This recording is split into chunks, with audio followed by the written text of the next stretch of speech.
आता आम्हाला 19 वर्ष पूर्ण झाली आता इथे. तर पोळी भाजीपासून सुरुवात केली आधी आणि मग हळूहळू जसं वाढत गेलं तसं मग जेवण सगळं फुल फ्लेज जेवण आम्ही सुरू केलं.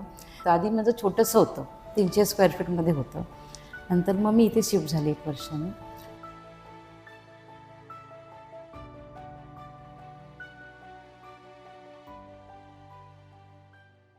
साधारण 20 वर्षांपूर्वी सुरू झालेल्या या रेस्टॉरंटला अनेक कलाकार, नेते मंडळी, दिग्गज आवर्जून भेट देतात.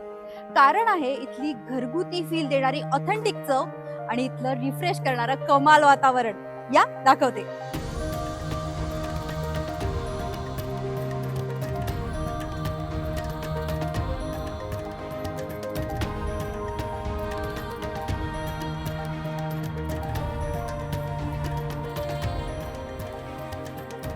तर पोळी भाजीपासून सुरुवात केली आधी आणि मग हळूहळू जसं वाढत गेलं तसं मग जेवण सगळं फुल फ्लेज जेवण आम्ही सुरू केलं. त्याच्यानंतर 6 वर्षापूर्वी मी मसाले, थालीपीठ, लोणची, पापड हे सगळं हळूहळू सुरू केलं जसं रिक्वायरमेंट झाली. तर आधी माझं छोटंसं होतं, 300 स्क्वेअर फीटमध्ये होतं. नंतर मग मी इथे शिफ्ट झाली आणि मग हळूहळू सगळं वाढतच गेलं त्याच्यामध्ये. बायका वाढत गेल्या. गरजू महिला मला असं वाटलं की गरजू महिलांना घेऊन केलं तर त्यांना पण जरा हातभार लागेल काय, आणि पूर्ण प्रामाणिकपणेच ते करत आहेत. म्हणजे आता कसं त्यांचं पण ह्या बिझनेसवरतीच ते अवलंबून आहेत.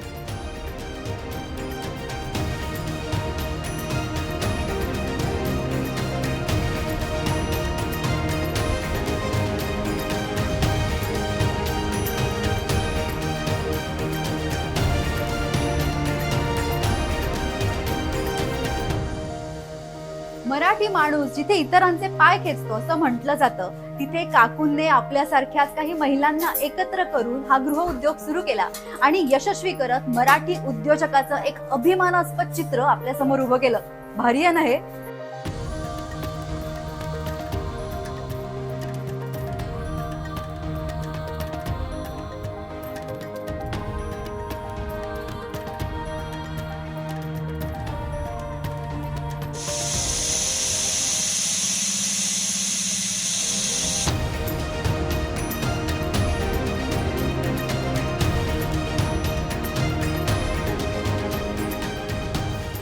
इथे इतकं मस्त वाटतंय, सुंदर सुंदर सगळी वेगवेगळी झाडं तुम्ही लावली आहेत. कोणाची आवड आहे ही झाडं लावणं वगैरे?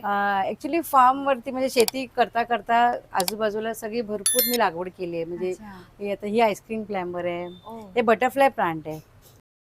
पण मग कसं सुचलं तुम्हाला काहीतरी असं इंटेरियर वगैरे करण्यापेक्षा झाडांनी सजवावं? ते कसं माहिती मुंबईला असताना एक तर जागा कमी.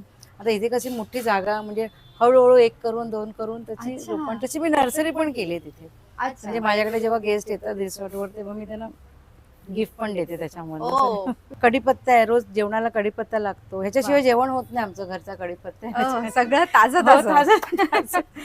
आम्ही पण आता गणपतीचे आता 5 दिवस बंद असतं. अच्छा गोविंदा आणि रंगपंचमी हे दिवस बाकी चालू असतं आपलं. अच्छा. आता संध्याकाळचं पण सेशन चालू करायचंय मला. व्हेज नॉन व्हेज दोघांचं पण ओके. सगळं हे करायचं.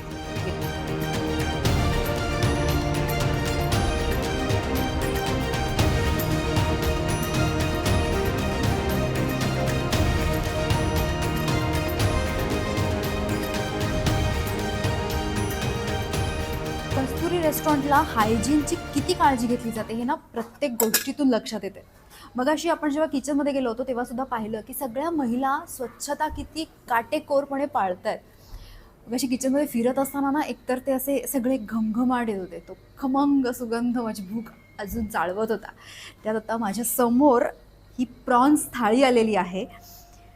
खूप सगळं बरंचसं प्रिपरेशन आहे. मला यांची सर्व्हिससुद्धा खूप आवडली आणि मुळात ज्या प्रकारे दिलं गेलं आहे त्याचं जे प्रेझेंटेशन आहे ते बघूनच खावं असं वाटतं, इतकं छान आहे माझ्यासमोर सगळं आलेलं. हे बोंबील फ्राय आहेत, एक मस्त असं खरपूस भाजलेलं तळलेलं पापलेट आहे आणि ही आहे प्रॉन्स थाळी ज्यामध्ये प्रॉन्स करी आहे, तवा फ्राय आहे, प्रॉन्स तवा फ्राय, सुकट आहे, भाकरी आहे, सोलकडी आहे, सलाड आहे, कोशिंबिरी जी मराठमोळ्या घरामध्ये केली जाते ती कोशिंबिरी आहे इथे, आणि स्वीट डिश म्हणून गुलाबजाम आहेत. आता बघूया टेस्ट कशी आहे.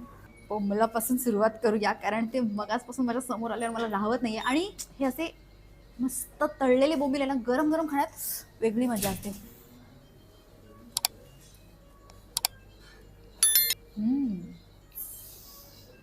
खूप छान आहे, मस्त कुरकुरीत आहे. म्हणजे बोंबील असा मऊ मऊ लागतो म्हणून बऱ्याच जणांना आवडत नाही, तसं नाहीये.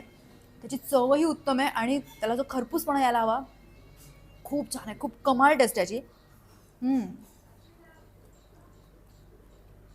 पापलेट पण मस्त तळलेले आहे. पापलेटची वरची आपण जर पारी बघितली तरच कळते की ते किती खरपूस तळलंय. तो मसालाही खूप छान त्यात लागलेला आहे. आणि इथलं पापलेट किंवा मासे ताजे असतात.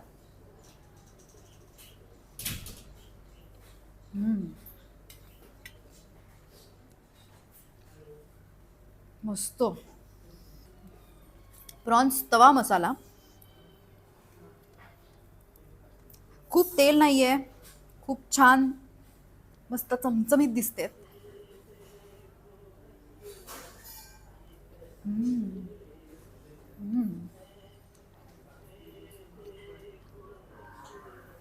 सुरुवातीला मी जे म्हटलो ना, घरगुती चव,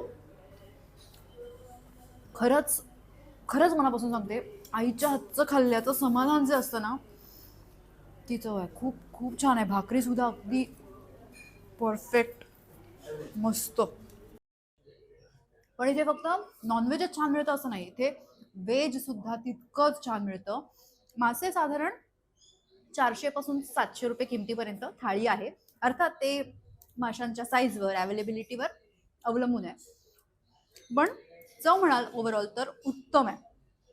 बऱ्याच जणांना कस्तुरी रेस्टॉरंट माहितीच आहे, याआधी बरीच जण आलेली असतीलच. पण जर तुम्ही आला नसाल तर MIDC च्या समोर कस्तुरी रेस्टॉरंट आहे, नागडोंगरी, चेंड्रे, अलिबाग असा इथला पत्ता आहे.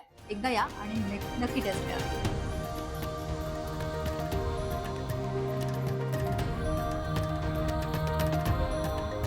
कस्तुरीची चव बऱ्याच जणांना आवडते, आम्हाला सुद्धा ती खूप आवडली.